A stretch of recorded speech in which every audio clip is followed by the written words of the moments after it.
Thank you so much. That was just fantastic. Really enjoyed having values at the center of a community of practice. Just fantastic way of spurring some really good thought around how to really build community that's meant to last. Thank you. Love that idea. Thank you so much.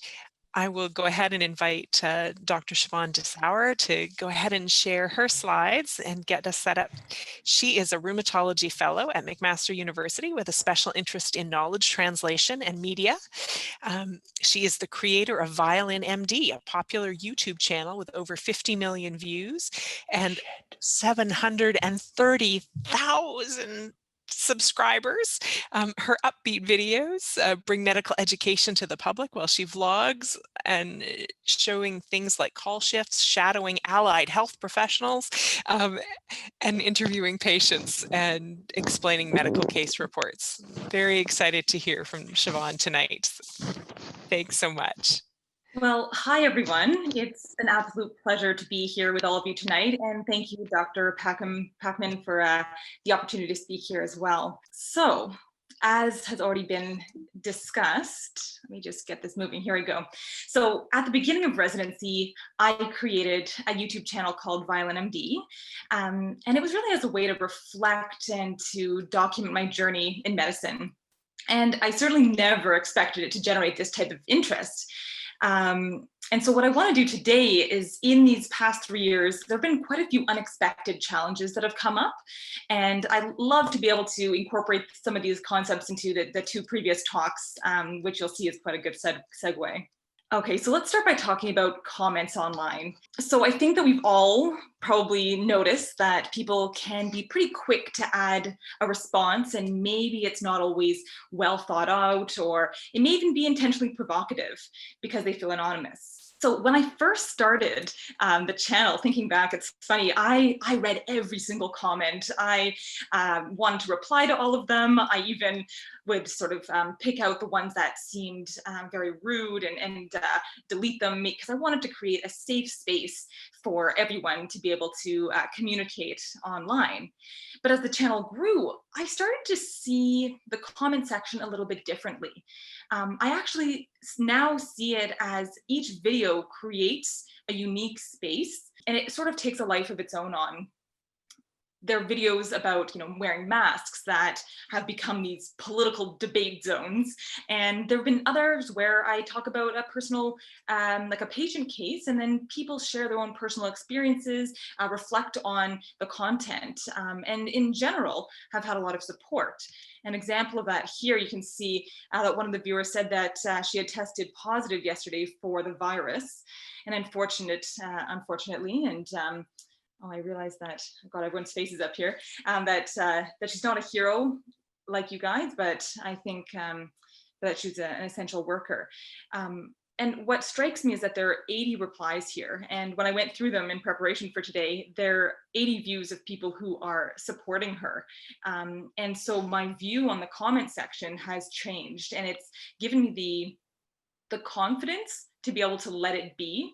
And that doesn't mean that you can't do anything to moderate it and make sure that it feels professional. So for instance, YouTube has a feature where you can set certain thresholds, certain comments, certain words will get flagged and held and don't get published automatically. And I believe that this is a good way to maintain a certain professionalism by preventing vulgar or hateful words from being posted in the comments. It's certainly a feature that I use.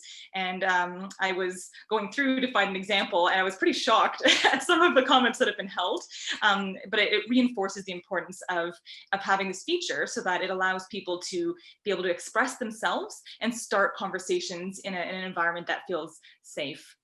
I will say that so far my experience has been extremely positive and supportive overall, and I think that's made it easier to manage some of these comments that come up, and to develop thicker skin and sometimes find a way to laugh at yourself, especially when you make a video that goes viral and you have a spelling mistake in it, and as everyone has said before me, that stays up forever. You just got to live with that.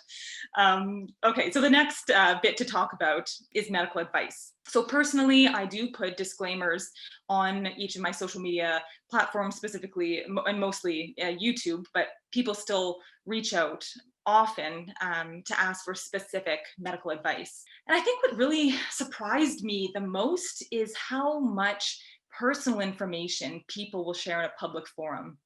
And as a healthcare provider, we address people's concerns on a daily basis. We hear them, we provide personalized responses. And so when you get comments, emails, part of your instinct is to want to help this person who has opened up to you.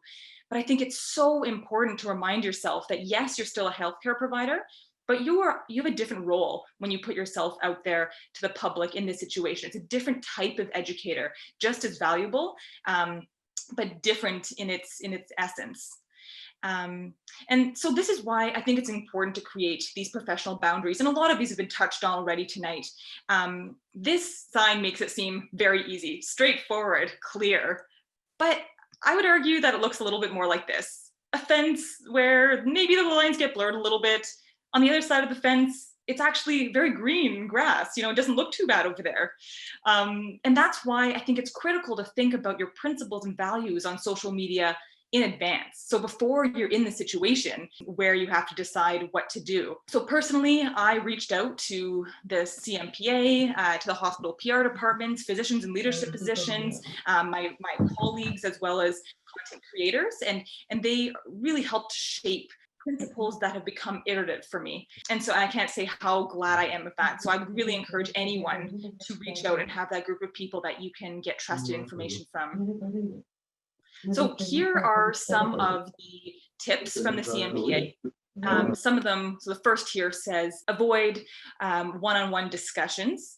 And I think this is particularly important to remember in private messaging on social media. So yes, it's called private, but it's not truly private and confidential for patient information.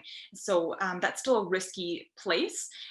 Just as everyone else is saying, whatever's out there could be a screen grab, anything could be used and shared. The second point I wanted to highlight is that this content reaches wide audience, and you don't always realize who is watching. So an example, in a video I was prepping, I was thinking, okay, I'll tell someone in X, Y, and Z scenario, you should call 911. And then I realized, wait a minute, that's a generalization. Not everywhere in the world do they use 911. A small example, but illustrates that you have to think broadly. And then the last here is establishing clear boundaries by keeping separate personal and professional accounts. And Juliana really highlighted that really nicely already today. And that was something I felt very passionate about at the beginning. I was at PGY1. I wanted to really do everything correctly. I'd just become a doctor. I don't want to lose it all. So I wanted Siobhan Deschauer to be very separate from Violin MD. I thought about it from the perspective even of personal safety. Do I want people to know where I live, what hospitals I'm at? If I'm discussing patient cases, which are always completely changed in order to make it confidential, or an amalgamation of various cases. But would I want this case that I'm presenting to be associated with a certain hospital? Maybe not. So I was trying to create these boundaries, and then the lanyard happened. So as you can see, McMaster very proudly displayed in my videos.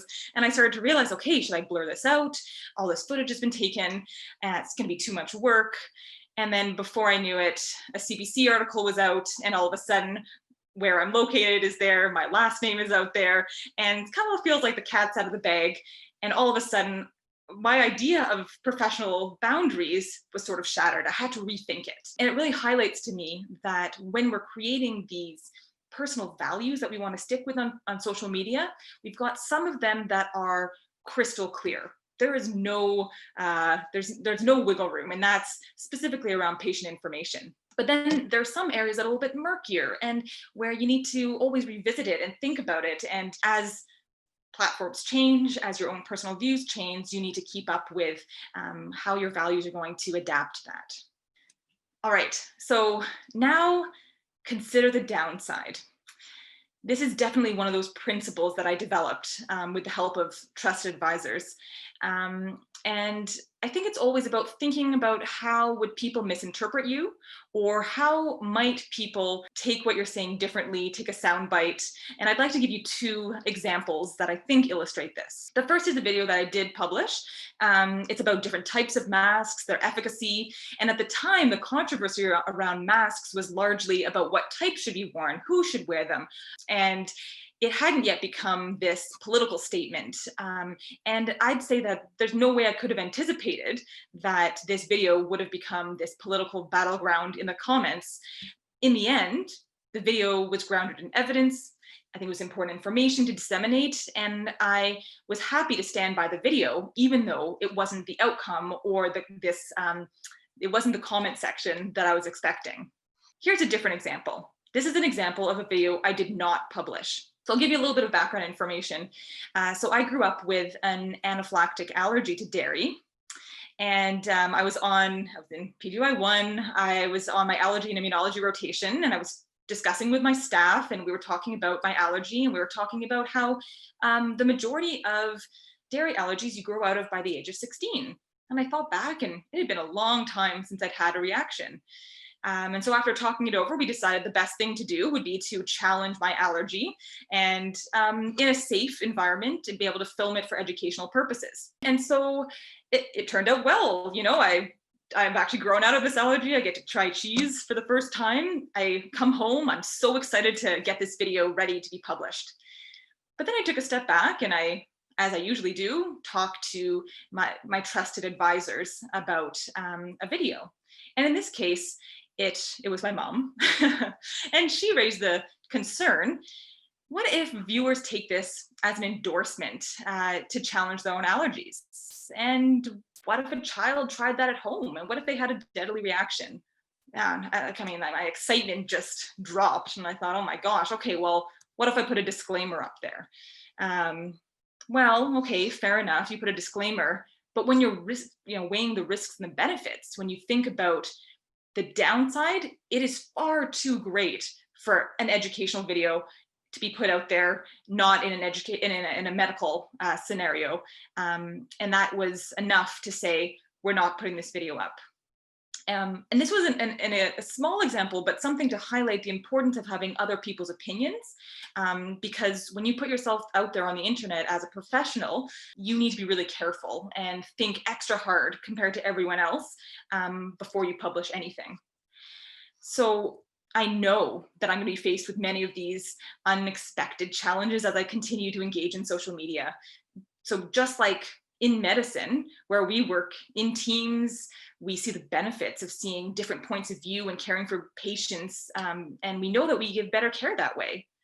So in the same way, just remember, it's social media. You don't have to do this alone. So find your trusted advisors. So these are my take-home points, the things that I've come to learn anyway. Focus on building community rather than micromanaging comments. It's impossible, and I think that allowing discussions to happen organically will have really surprising and good results in general. Create clear boundaries and remember not to give individual medical advice, and always consider those downsides. And a good way to do that is by discussing it with those trusted advisors. So surround yourself with people that you trust and from different walks of life, ideally. Thank you very much.